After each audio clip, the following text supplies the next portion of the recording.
Selamat pagi Ibu Bapak, Saudara-saudara yang kasih Tuhan. Berjumpa kembali dalam program Morning Call GPIB. Kali ini bersama dengan saya Pendeta David Obertua Sihite. Saya adalah Pendeta Pelayanan Umum GPIB yang saat ini bertugas di Sekolah Tinggi Filsafat Teologi Jakarta. Kini kita akan merenungkan firman Tuhan. Marilah kita siapkan hati dan pikiran kita untuk pembacaan dan perenungan sabdanya. Mari kita berdoa. Ya Allah yang Maha Kasih, pemilik kehidupan kami sungguh bersyukur atas cinta kasih dan pemeliharaanmu atas hidup kami. Kini di minggu pagi ini, kami akan membaca dan merenungkan firman-Mu. Tolonglah kami ya Allah, untuk mengerti akan firman-Mu. Biarlah ia berbuah dalam laku keseharian kami, dan biarlah ia juga menerangi setiap langkah kami, agar hidup kami semakin berarti, bahkan menjadi berkat bagi orang lain. Tuntunlah kami ya Allah, di dalam nama anak-Mu Tuhan kami Yesus Kristus, kami berdoa. Amin. Nah, Ibu Bapak, Saudara-saudara yang kasih Tuhan, sesuai tema hari ini yang tercantum di layar ini, stay humble, tetap rendah hati. Kita akan belajar khususnya dari bacaan Alkitab hari ini dari Injil Yohanes pasal 1 ayat 19 sampai 28. Injil Yohanes pasal 1 ayat 19 sampai 28 saya akan bacakan bagi kita sekalian. Kesaksian Yohanes tentang dirinya sendiri.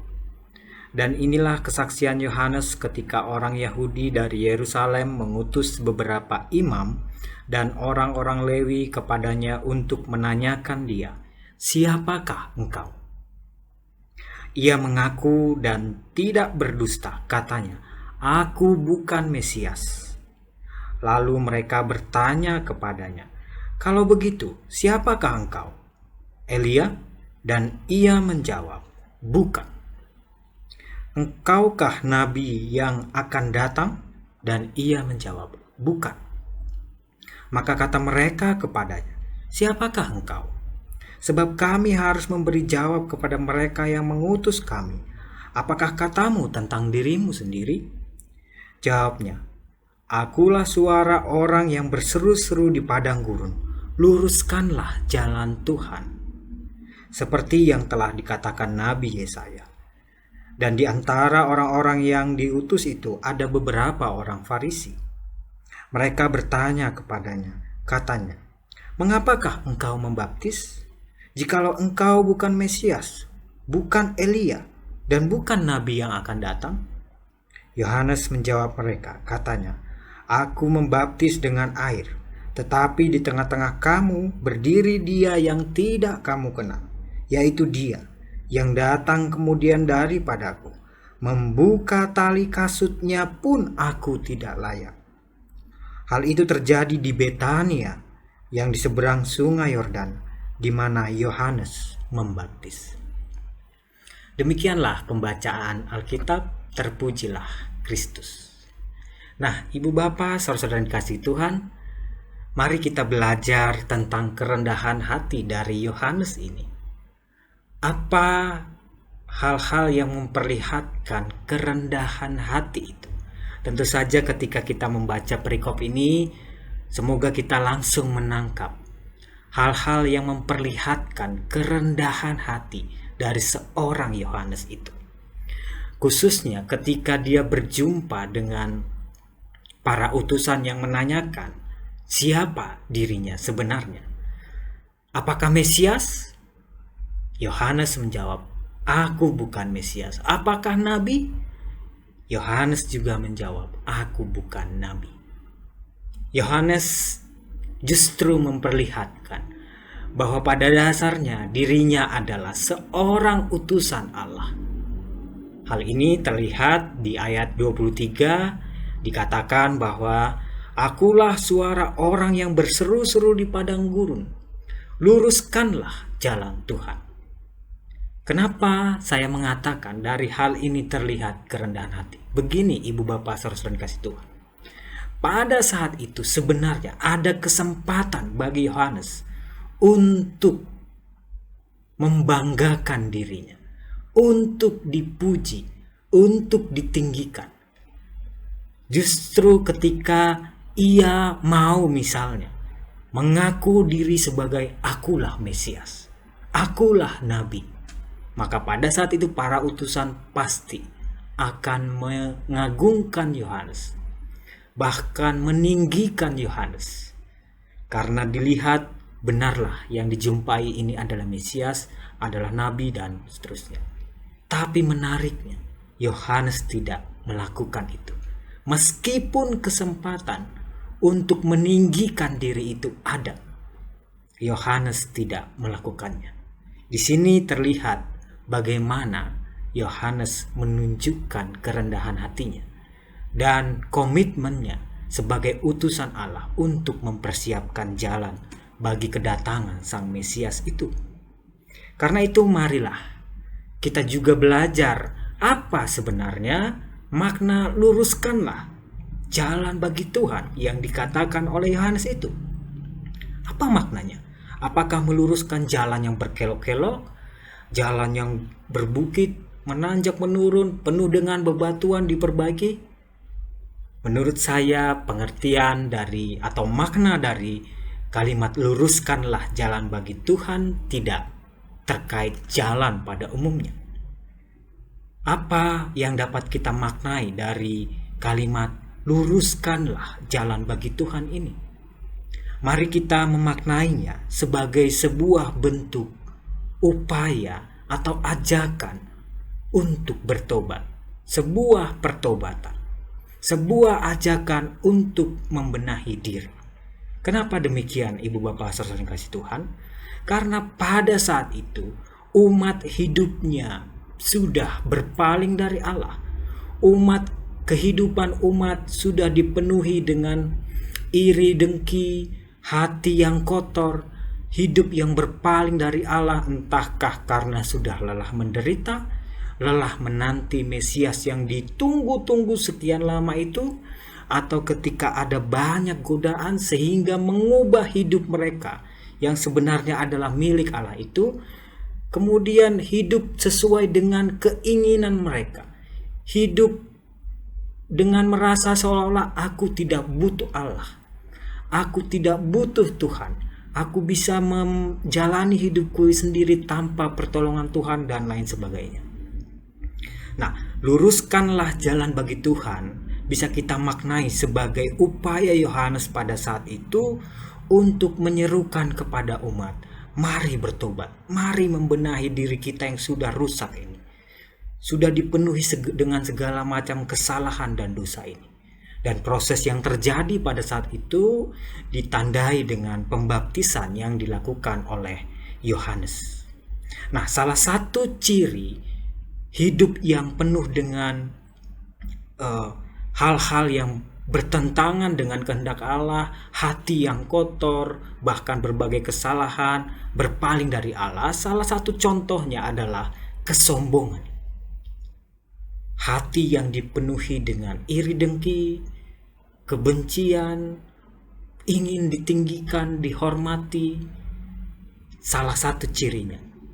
Nah, mari kita belajar dari salah satu contoh ini, yaitu kesombongan, yang pada dasarnya juga diperlihatkan sendiri oleh Yohanes bagaimana ia justru menolak kesombongan. Kalau mau sombong, Yohanes bisa saja seperti yang saya katakan tadi.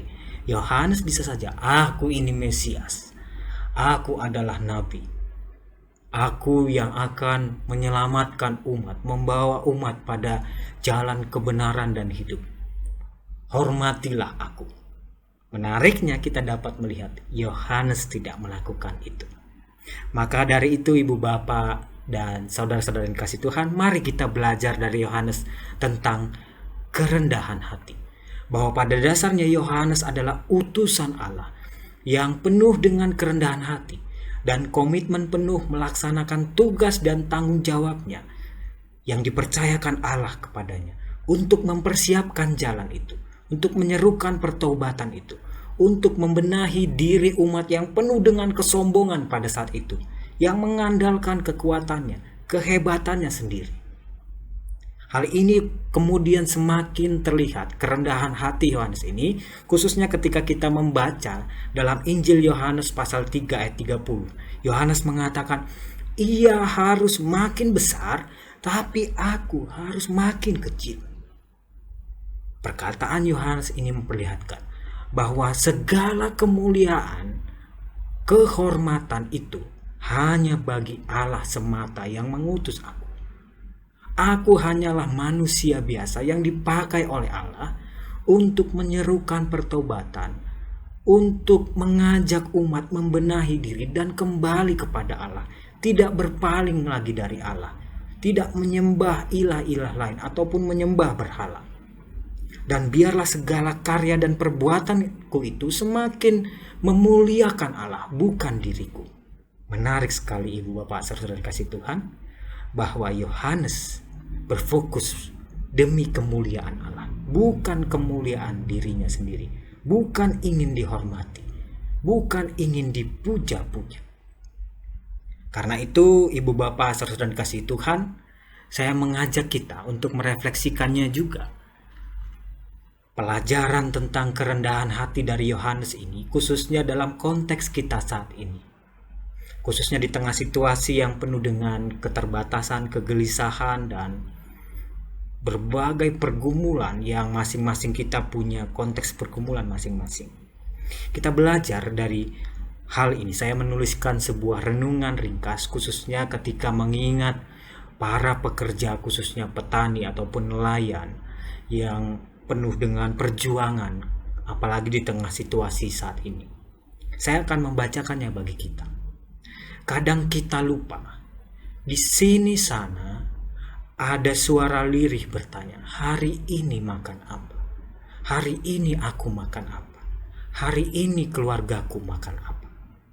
Bayangkan, mari kita membayangkan bahwa jangan-jangan beras di rumah kita, buah-buahan, atau lauk pauk yang kita santap adalah karya para pekerja yang justru tak sempat merasakan nikmatnya. Siapakah mereka?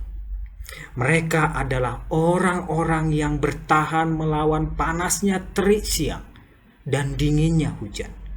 Mereka yang bekerja sekuat tenaga untuk mencari penghasilan, mendapatkan pemasukan. Entahkah bertani, berkebun, atau yang bekerja sebagai nelayan. Namun sayang sekali, modal dana dan tenaga yang mereka keluarkan pada akhirnya tidak berjumpa dengan laba. Mereka tidak sempat menikmati apa yang mereka perjuangkan itu. Bahkan mereka mengalami kerugian. Dengan mengingat hal tersebut, semoga saja kita tidak pongah, kita tidak berbangga diri, ataupun kita menilai mereka atau yang lain seenaknya saja. Menilai mereka yang tampaknya kesusahan ataupun gagal usaha. Kita menilai mereka, kamu kurang semangat bekerja, kamu kurang totalitas, kamu kurang ini itu, kamu kurang ini itu. Hati-hati Ibu Bapak saudara yang dikasihi Tuhan. Mereka jangan-jangan adalah orang yang sudah sekuat tenaga berjuang, namun perkataan kita justru menunjukkan kesombongan diri, bahkan menyakiti orang lain. Semoga kita tidak jumawa, menganggap diri lebih baik dari mereka, hingga akhirnya kita, ya karena hidup kita baik-baik saja, kita ya lebih baik dari mereka yang gagal, mereka yang kesusahan, mereka yang pergumulan. Lalu kita merasa, ya hidup saya sungguh diberkati Tuhan. Pada saat itu kita mulai masuk pada tahap jumawa, menyombongkan diri. Lalu kita mungkin membuang waktu dengan sia-sia, malas bekerja, berkarya, dan yang terakhir berbela rasa. Padahal ketika kita justru merasa hidup kita baik-baik saja, bahkan kita merasa hidup kita diberkati Tuhan, tidak cukup sampai di situ.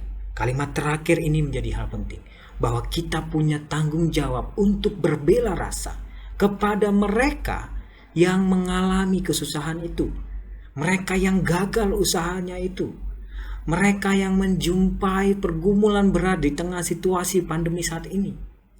Kita justru berbela rasa, bukan mati rasa, apalagi memberikan penilaian kepada mereka. Jumawa, kamu sih gak seperti aku, kamu sih gak melakukan ini, kamu sih gak seperti ini. Di situ kita memperlihatkan kesombongan diri. Yang diminta dari kita pada dasarnya adalah, mari berbela rasa. Dengan berbela rasa, setidaknya kita mengikis rasa ingin menyombongkan diri, rasa ingin menganggap diri lebih baik dari orang lain, rasa ingin dihormati, dipuja-puja. Bukan demikian yang dikehendaki Tuhan dalam kehidupan kita. Dan terakhir, Ibu Bapak, saudara kasih Tuhan, saya mengambil sebuah gambar dari internet dan semoga ini merangkum renungan kita. Apa dikatakan di sini? Be kind, work hard, stay humble, smile often, stay loyal, keep honest, travel when possible, never stop learning, be thankful always, and love. Berbuat baiklah, teruslah bekerja keras, jangan menyerah, tetaplah rendah hati, tetaplah setia, teruslah tersenyum, sukacita, dan berusahalah untuk terus jujur. Sesekali berikan waktu bagi diri kita untuk menikmati liburan ataupun hal-hal yang menyenangkan bagi kita.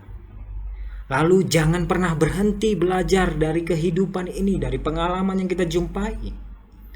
Dan jangan lupa bersyukur, sebab semua hanya karena kasih karunia Tuhan. Yang terakhir, yang menjadi dasar hidup kita sebagai umat Kristen, love, cinta, kasih.